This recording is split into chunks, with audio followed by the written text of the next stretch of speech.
My child, I need you to stop everything you are doing and listen to me very closely right now. Because what I'm about to tell you is not just a story, but a warning of something that has just taken place. Just moments ago, in a place that should have been safe, someone's body gave way, and they collapsed entirely to the hard ground. It was not a stumble, and it was not a simple trip. It was a sudden and complete shutdown of their physical strength. You might think this happened because they were working too hard, or perhaps the heat of the day was too much for them to bear. But I tell you now, it was not from exhaustion. It was not because the sun was beating down on them, and it was not even caused by the immense stress that they have been carrying on their shoulders for so long. The cause of this sudden fall was something much smaller, yet infinitely heavier than any physical burden could ever be. It happened because of a single object they were clutching tightly in their hand, a thin, fragile piece of paper that carried the weight of a mountain. This paper was not a letter from a friend or a bill to be paid. It was a medical report, official and cold, bearing news that no soul is ever prepared to receive. As they held it, their eyes scanned the lines, desperate for hope. But what they found there was a verdict that shattered their entire world to its absolute core. Written on that page in stark black ink, Clear's throat, was not the word cancer, though that is a word that brings great fear. It was not diabetes, nor was it a heart condition or any of the other ailments that people often whisper about. No. The letters stamped on that page were far more devastating to this person's spirit. The diagnosis read HI5. 3 letters, just 3 simple marks on a page, but they held enough power to drain the blood from their face and the strength from their legs. Now you might be asking yourself, Lord, why are you telling me this tragedy? What does the suffering of a stranger have to do with me? But here's the shocking truth that you must accept before we go any further. This unfortunate person, this soul who is currently lying on the floor in utter defeat, is not far away from you at all. They are not in a distant country, nor are they a nameless face you will never meet. This person is someone who is right now, at this very moment, under your very roof. Yes, my child, you heard me correctly. This tragedy is unfolding within the walls of your own home. I know your heart is racing, and you are wondering who exactly this infected person could be. Is it a sibling, a parent, a partner? I promise you that everything, including their identity and how this happened, will be revealed in this message. But we must take this step by step. Before we continue, I ask you to engage with this message so that the truth can reach those who need it most. Leave a comment below saying, "I am listening, Lord," or reveal the truth to show that you are ready to receive this revelation. Let us look closer at the scene that just took place just moments ago. This person blacked out completely, their consciousness unable to process the horror of what they had just read. They collapsed right there, crumbling beneath their own feet, Koichi unable to stand under the crushing weight of that diagnosis.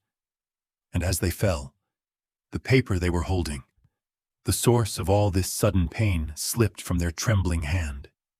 It lost its grip as their fingers went slack, and it drifted down to land beside them with a soft final sound. A quiet thud that echoed loudly in the silence of the room. These were not random papers that fell. They were not insignificant scraps. These were medical reports, documents that claimed to tell the absolute truth about a person's life and future. They are reports carrying a weight heavy enough to bring a strong soul to its knees in an instant. And what exactly was written on these pages that could cause such immediate destruction. Again, I tell you, it wasn't diabetes and it wasn't cancer. It was something that pierced deeper into their identity and their hope for the future. It was HIV, the very word that shattered their world in an instant, turning their plans and their dreams into dust. You heard me right, my child, and you must not turn away from this reality. Before you even whisper a question of doubt, asking what this has to do with you, I need you to hear the next truth because it will shock you to your core.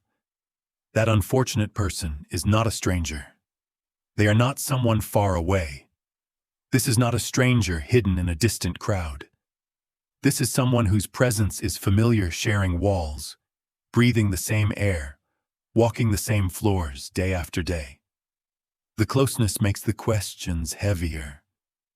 Who could it be? How did this happen? Why them? Answers are forming, but patience is required. Stay present. From what unfolds next will stretch perception and test assumptions. Clarity demands courage. The story does not begin with suspicion. It begins in a hospital.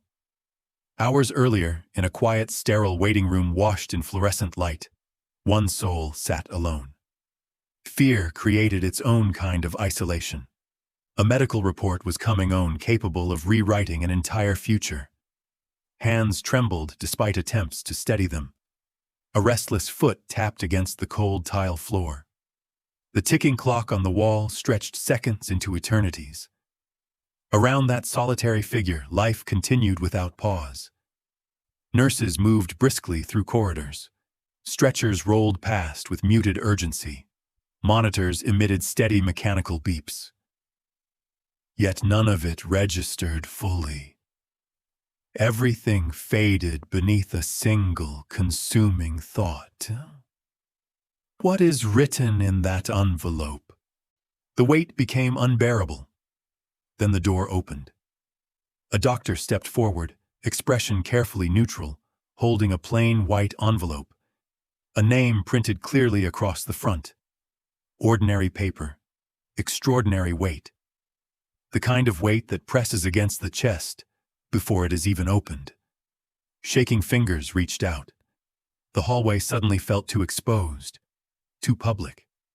A quieter corner was needed, somewhere private enough to confront whatever truth lay folded inside. A deep breath followed, perhaps the last calm breath before everything shifted. Paper tore softly, yet the sound thundered in the ears. The report unfolded slowly. Eyes scanned once confusion, twice denial, then stillness, color drained from the face. The body reacted before the mind could process. Tightness gripped the chest. Knees weakened. My strength disappeared without warning. The paper slipped from trembling hands and drifted silently to the floor. 3 letters stared upward with stark simplicity. HIV. In that moment, time fractured. The word felt final, overwhelming, unimaginable. But this is not the end of the story. The diagnosis is real, yet it is not a death sentence. It is not the erasure of identity, nor the extinction of purpose. Modern treatment has transformed HIV from a once fatal illness into a manageable medical condition. With proper care, medication, and support, long and meaningful lives are not only possible, they are common. Hope exists alongside the shock. Strength can rise from the collapse. The greater question remains: who is this person, and how did this unfold? The truth ahead is not about fear. It is about understanding, compassion, and awakening. Stay steady. The next part does not seek to condemn. It seeks to reveal. Now let us begin to unravel the identity of this person and the nature of this tragedy. My child, listen carefully to what I am telling you, for this is not a parable, and it is not a metaphor. The person holding that devastating report is not a stranger to you. They are not some nameless soul lost in a distant crowd whom you will never meet or know. No, this tragedy is striking someone who breathes the exact essay, mere as you do every single day. This is someone whose footsteps echo through the same halls you walk through in the morning and at night. This is someone who sleeps beneath the same roof where you lay your head to rest. It is someone within your inner circle, someone within the sanctuary of your own home. And deep down beneath your confusion and fear, your spirit already trembles with the knowing of it. You can feel it in your gut. You sense who it is even before I speak their name. But as that realization dawns on you, another question burns even brighter and hotter in your mind. How? How could this specific person end up tied to such a terrible sickness when they never walked in reckless paths? How could a diagnosis like this attach itself to someone who never lived a life of danger or promiscuity? Their choices were always careful, their heart was pure, and their walk was steady and righteous. They were not the type to take risks with their life or their body, and everyone around them knows this to be true. Even the angels themselves looked down upon those papers lying on the floor and whispered among themselves, "How can this be?" It defies logic. It defies their character, and it defies everything you know about them. But my child, heaven does not stop at the surface level of things. Heaven searches deeper than human eyes can look. Heaven looks past the rumors that circulate, past the easy answers that people accept, and past what the physical eye can see. And what was uncovered by that divine search shook the very ground of truth itself. It was not simply the illness that was the problem, nor was it merely the 3 letters written in cold ink on that page.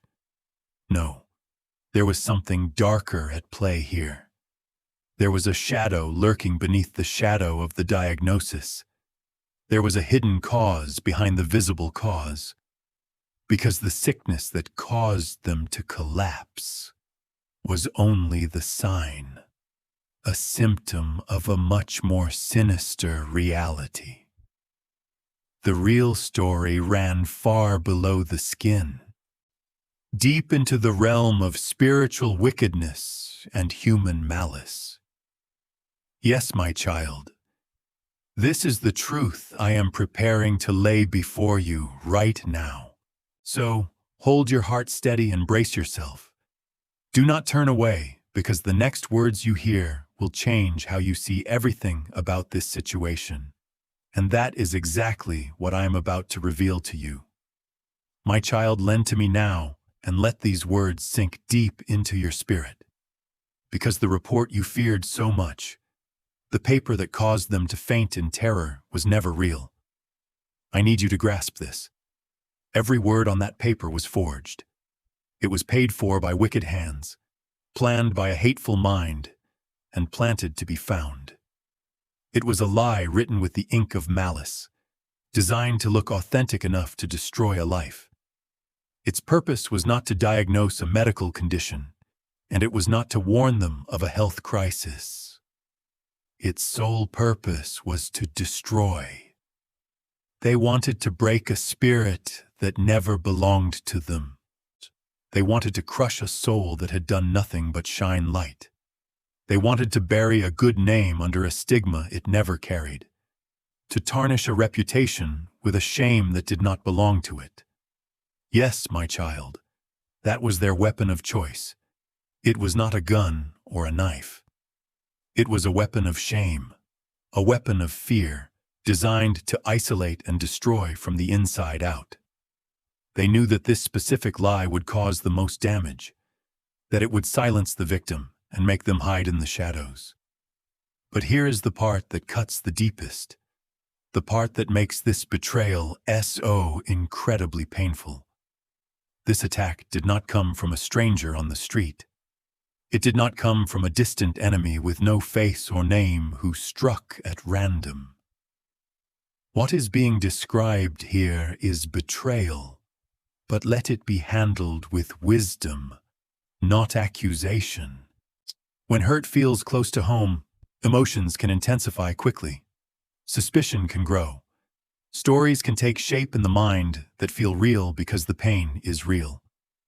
But truth must always be anchored in evidence, not assumption.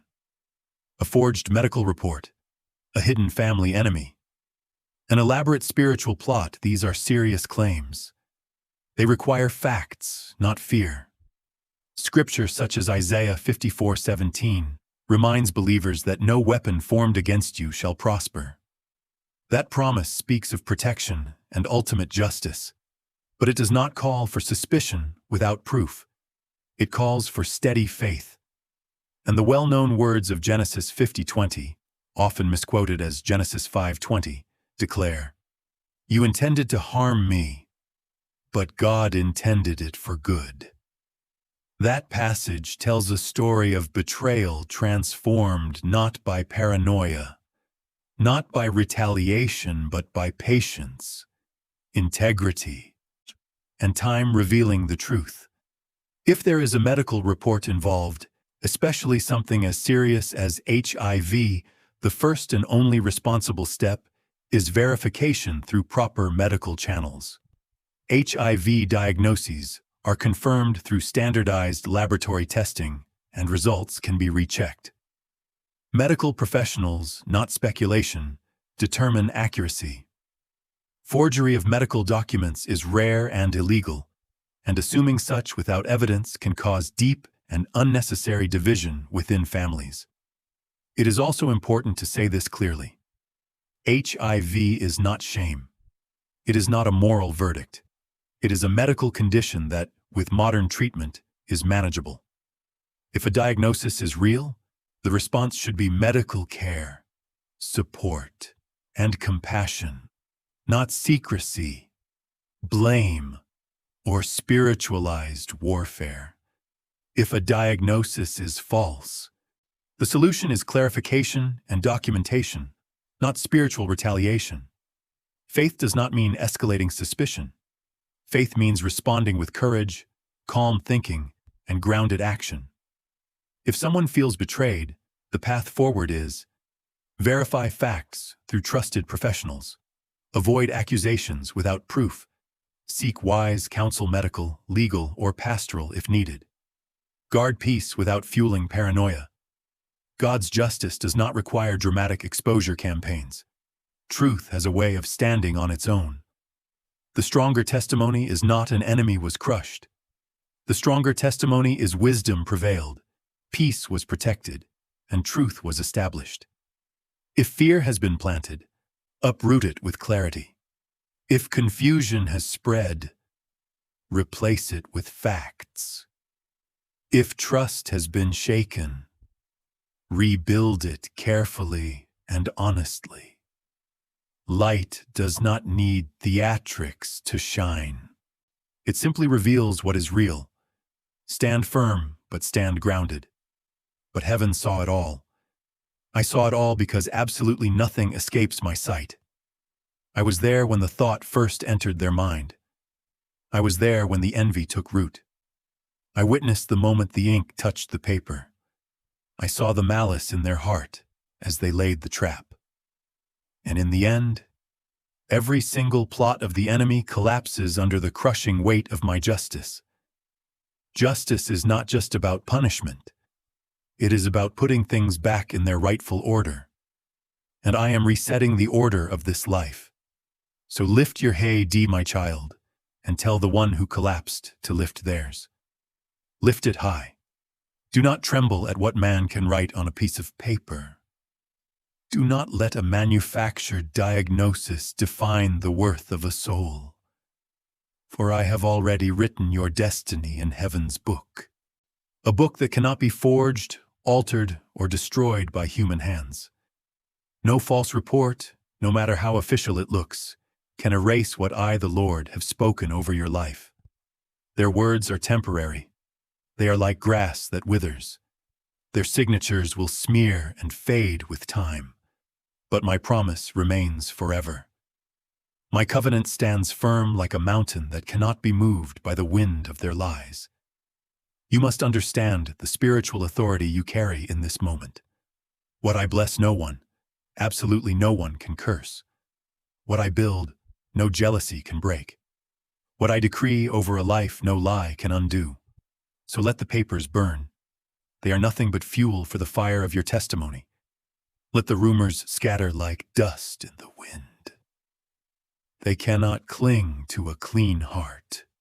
Let the enemy watch in confusion as I overturn every single scheme they labored over. They expected a funeral for a reputation, but they will witness a resurrection of dignity. For I am the Lord, your defender. I am your restorer. I am your victory. This battle was never yours to fight in the first place.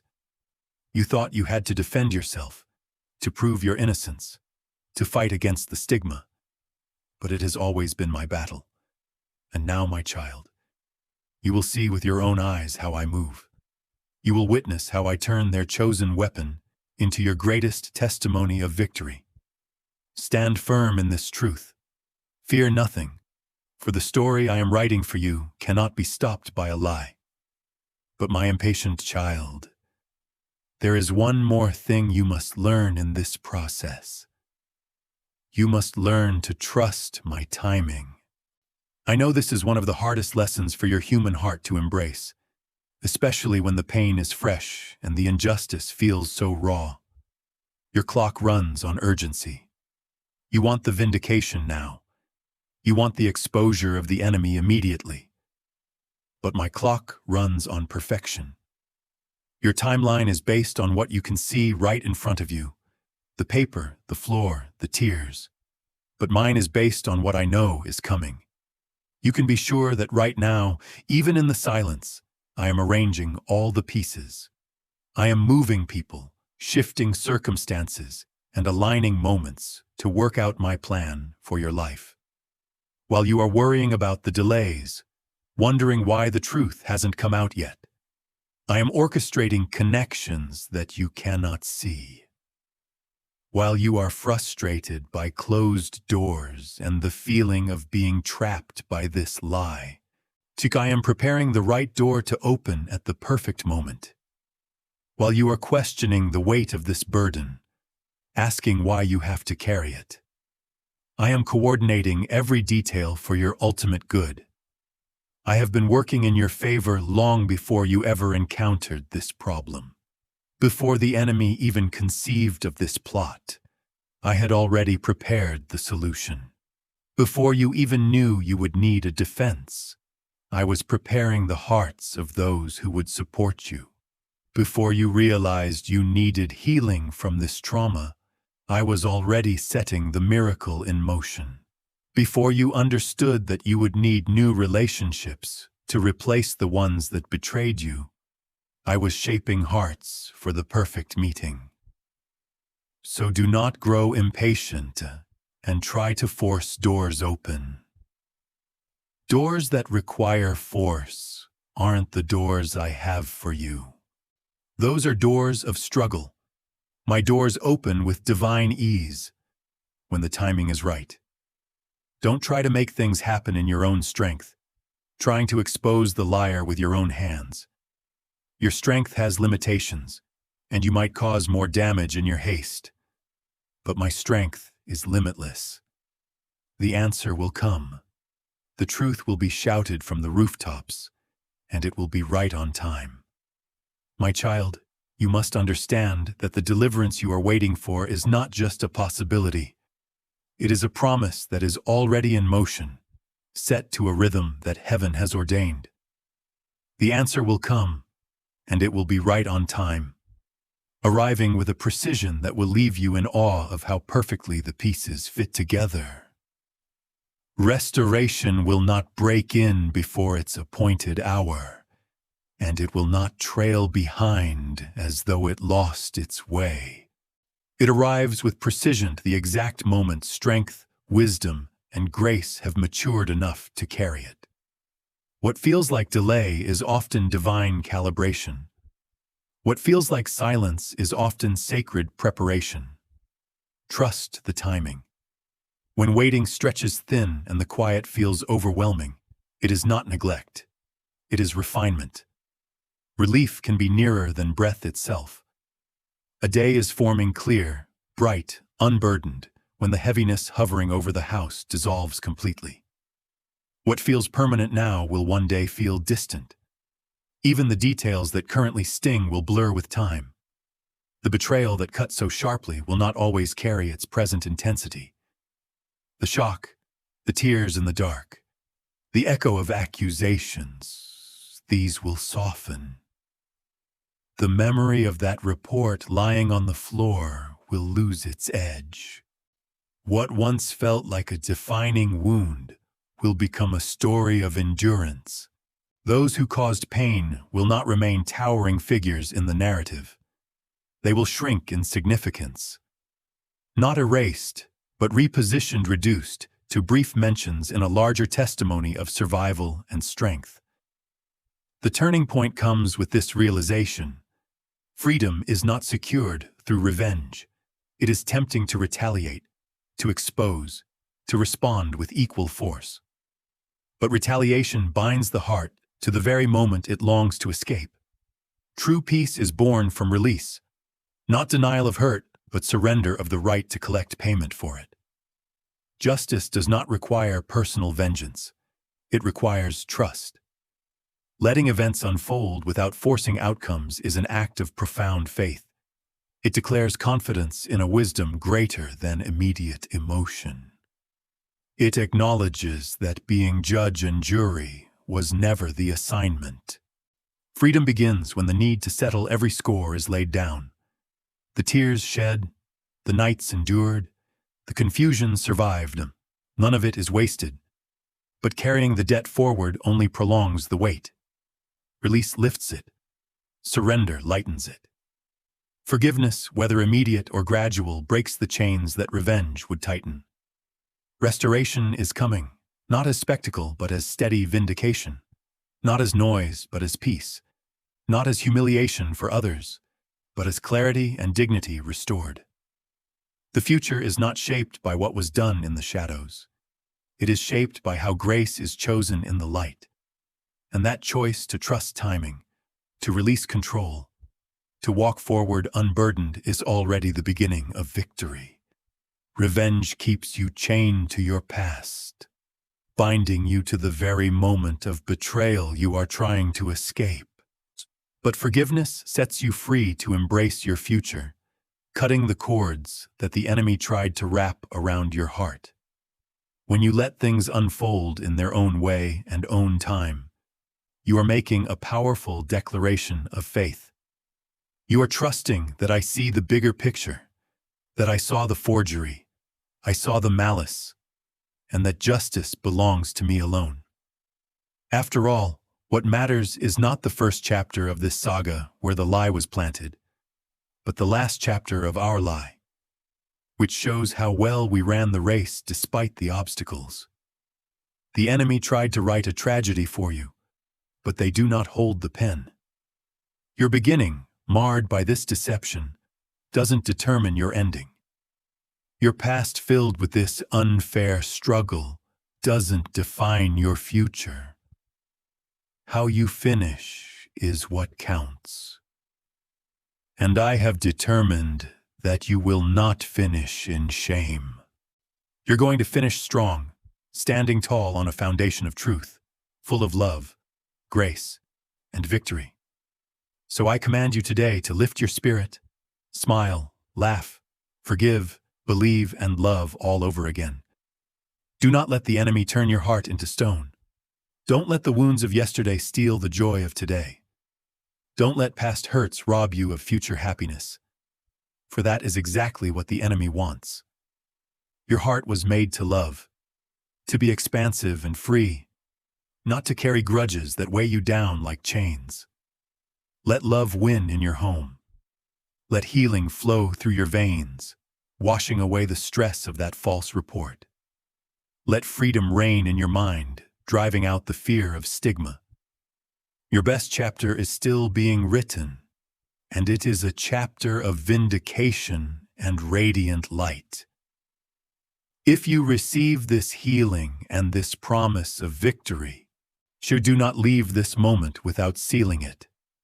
I ask you to subscribe to this channel right now, joining a community of believers who stand on the truth of God's Word. By subscribing, you ensure that you are always connected to the encouragement you need to finish your race strong. Leave a comment below declaring, "I release the pain," or "My best chapter is coming," and walk boldly into your future.